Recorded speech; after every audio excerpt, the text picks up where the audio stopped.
Mike, thank you for joining us. I wanted you just to help walk me through what the Pablo Torre finds out story was in reality and why it didn't reverberate the way that I thought it should reverberate, why that story didn't have the legs that I thought it had. And thank you for joining us, by the way. Hey, Dan, thanks for having me. Great to talk to you again. This all started back really a few years ago when DeMaurice Smith, the former NFLPA executive director, was on one of our shows, either PFT Live or PFTPM, and he said that a collusion grievance was coming on the issue of fully guaranteed contracts for certain quarterbacks. And within weeks after that, they filed it. This was October-ish of 2022. The case proceeded from there, and I did my best to monitor it. While these things are going on, everyone is subject to a confidentiality order, and they don't talk much about it. But we knew what was happening generally. We knew when the hearing happened. We knew the ruling was coming. And then when the ruling came, January 15 of this past year, January 14 to be more specific, no one said anything. The ruling came, and that was it. Who won? Who lost? Nobody would talk about it. And I was like, what the hell is going on here? Like, why would this ruling not come out? Well, it's confidential. No, the ruling's not confidential. The process is, the ruling isn't. You can talk about it. Why is nobody talking about it? So I started banging that drum back in late January, early February. And, you know, the NFL always has a bright, shiny object that can distract us, and things can easily be ignored and overlooked and forgotten. And Michael Hawley and I were doing an episode of PFT Live right around Memorial Day, and I remembered that this is still out there. And I became determined, entering the slow time with no bright, shiny objects to distract me, I got to get this thing out there. So I was determined to do it, and Pablo and I were talking about other things, his Belichick coverage, because I, like him, believe that it's something that is a bigger deal than many would say who were trying to shout it all down. So we got to know each other that way. We developed a friendly competition. Let's see who gets it first. He got it, and it was amazing because at the end of the day, the NFL was caught with its hand in the collusion cookie jar. The arbitrator gave them a pass. I think the arbitrator got it wrong, but they were caught red-handed telling teams to collude when it comes to the issue of guaranteed money in contracts, specifically quarterback contracts. And I think it's a big deal, but the NFL doesn't want people to talk about it. The union buried the thing for reasons that still aren't obvious because the union should be using it as a hammer. So that's it in a nutshell. The NFL rarely gets caught doing anything it shouldn't be doing. It got caught colluding, and no one wants to talk about it. Even now, 6 days later, I can't get people to talk about it, mainly because people fear reprisals. Why is it that you and Pablo think it's a big deal and other people don't seem to? Well, I mean, you always have a bias that your reporting is important when it's the result of the work that you put in. I understand that. But I think the fact that this group of multi-billion-dollar businesses that are supposed to be operating independently, they have limited antitrust exemptions that allow them to come together from time to time. Beyond that, they're not allowed to come together.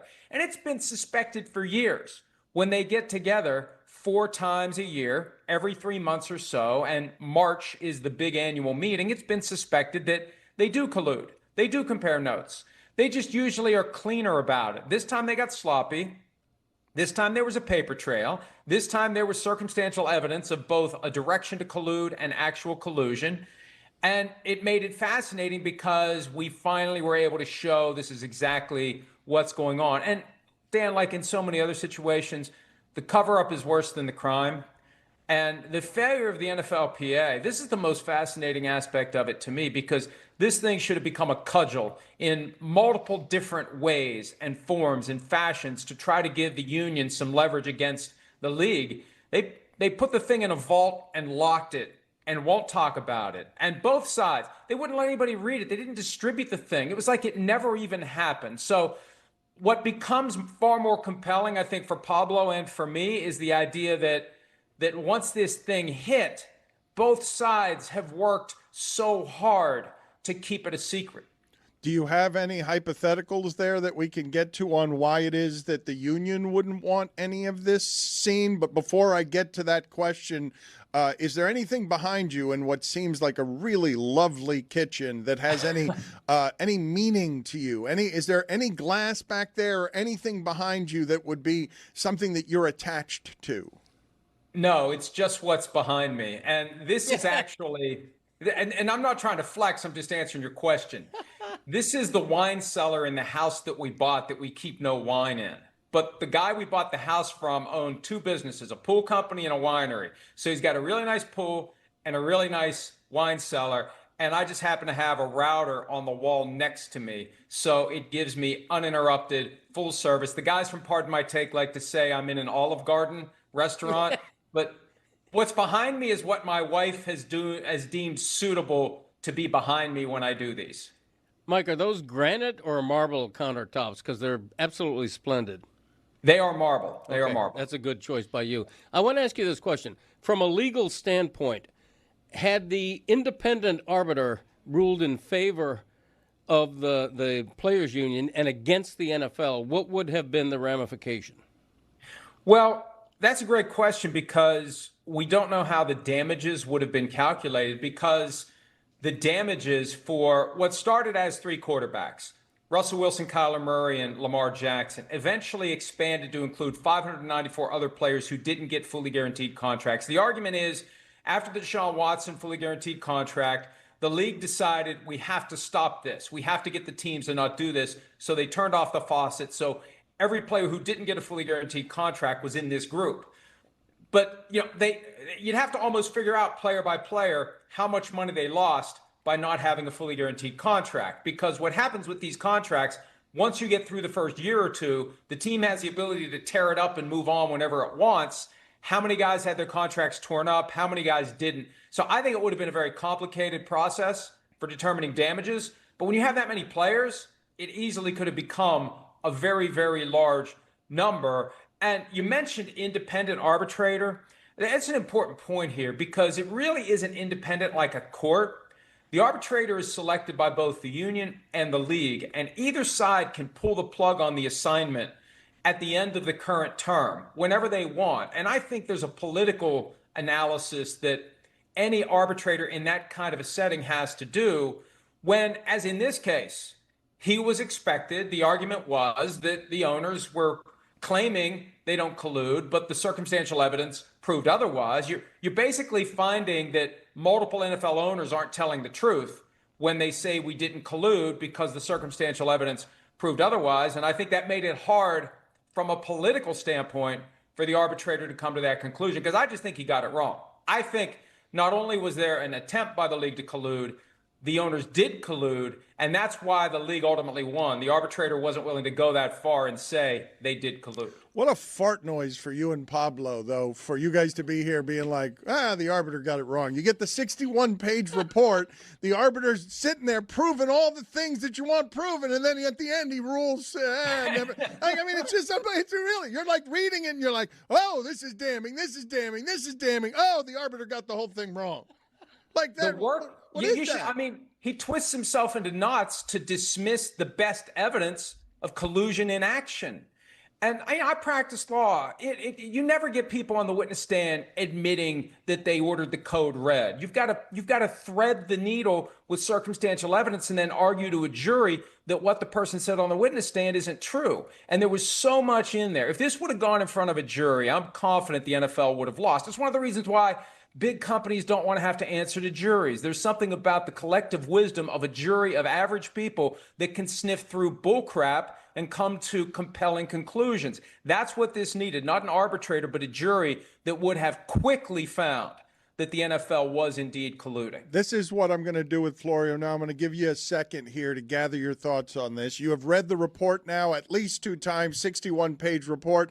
I'd ask you to think what you think the most interesting or damning or offensive details are in there, if there are 3, if there are 2, if there are 4 or 5, and produce for me a top 5 list or a top 3 list in descending order or in ascending order of what is the most interesting fact in that report. Are you ready to do this? I can do that. I can give you 3. All right, let's go. 3? Yes, let's start with number 3, the bronze medalist. Well, the bronze medalist is footnote 25, which explains away J.C. Tretter's pejorative criticisms of Russell Wilson, because Tretter was the NFLPA president at the time.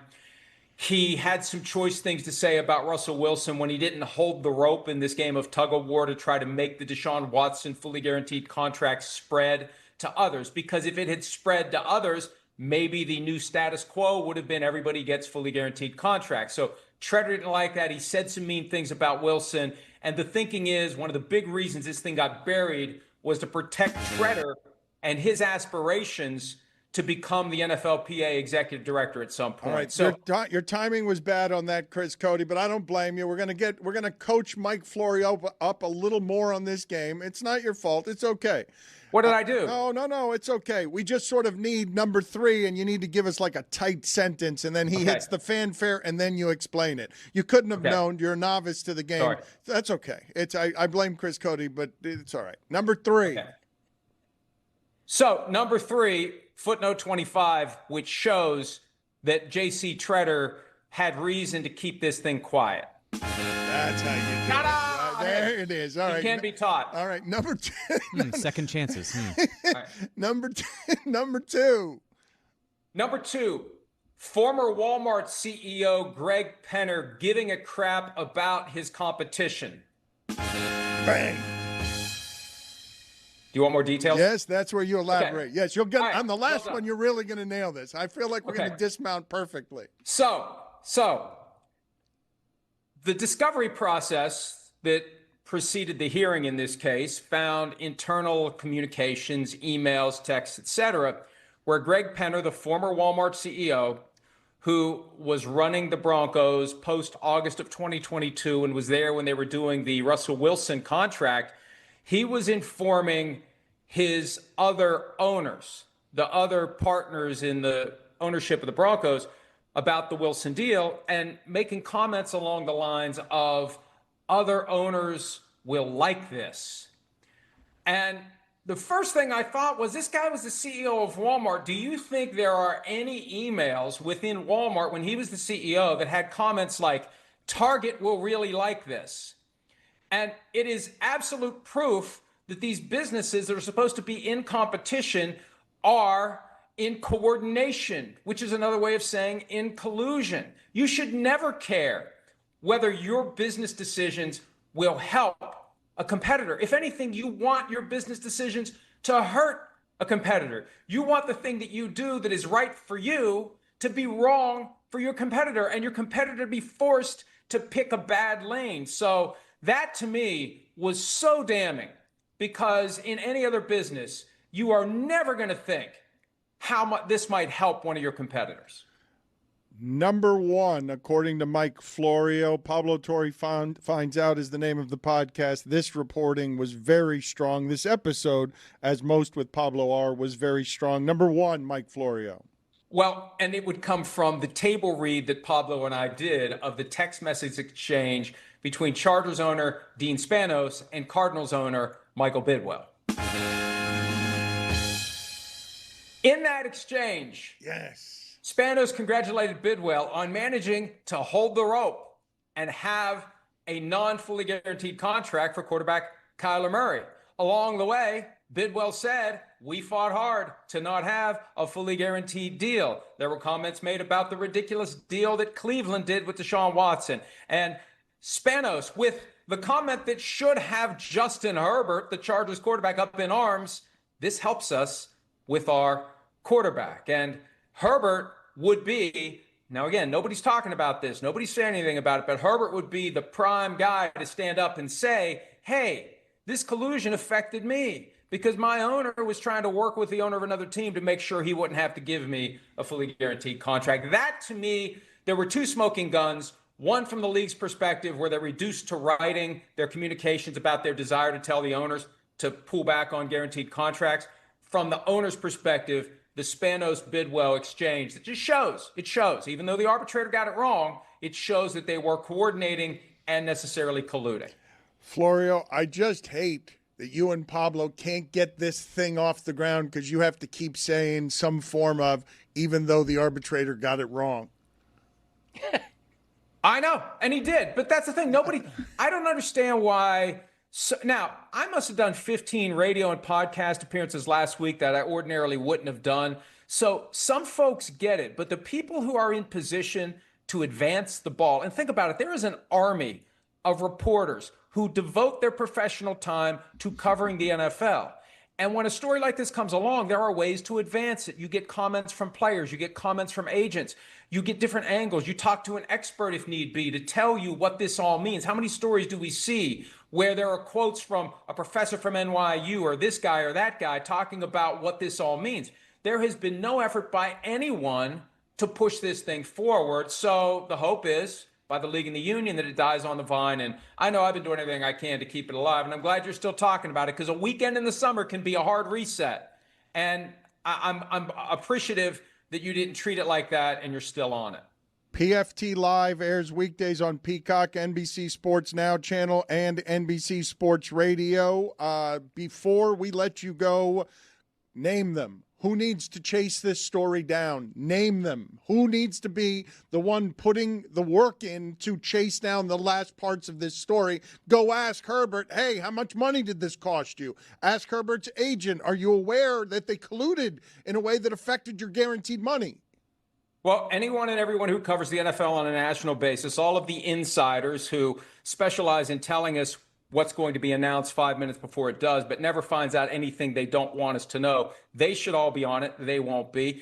Anybody who covers the various teams that are implicated in this, anybody that covers the Cardinals, the Ravens, the Broncos, the Browns, and the Chargers should be trying to push this forward with comments that would either give extra color and flavor to what was going on or push this thing forward. And no one wants to bother, whether it's because they don't understand the story, they don't want to understand the story, they don't want to step into a bear trap and affect their own careers. I think it's a cocktail of reasons that are causing most of the people in this business to just keep their heads low and their mouths shut.